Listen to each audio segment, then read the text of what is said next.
Hello viewer, আসসালামু আলাইকুম। আজকের মোটিভেশনাল স্পিচের সঙ্গে আছে আমি প্রভাষক ইফতেখার আহমেদ রতন।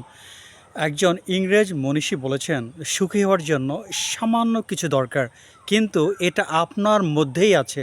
আর সেটা হচ্ছে আপনার দৃষ্টিভঙ্গির একটু পরিবর্তন করা। তার মানে আপনার যা আছে তাতেই আপনি সন্তুষ্ট থাকেন, আরেকজনের কী আছে সেটা ভেবে দেখার দরকার নেই।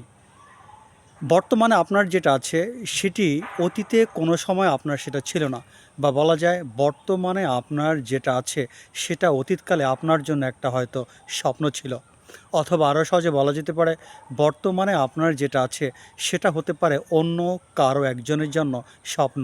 ফর এক্সাম্পল আমি বলছি, ধরুন আপনি 10 লক্ষ টাকার মালিক।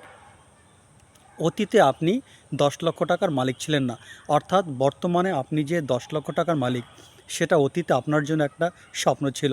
আবার সেটা হতে পারে আপনি 10 লক্ষ টাকার মালিক, হয়তো সমাজে এইরকম অনেক লোক আছে যারা এই 10 লক্ষ টাকা মালিক হবার স্বপ্ন দেখে। এই জন্য বলা হয়, সুখী হওয়ার জন্য ধন সম্পদ প্রয়োজন নেই, সুখী হওয়ার জন্য ছোট্ট একটি মানসিকতার প্রয়োজন। সেটা হলো আপনার দৃষ্টিভঙ্গিকে পরিবর্তন করা। ছোট পরিসরে আজকের মোটিভেশনাল স্পিচ এখানে শেষ করছি। আল্লাহ হাফেজ।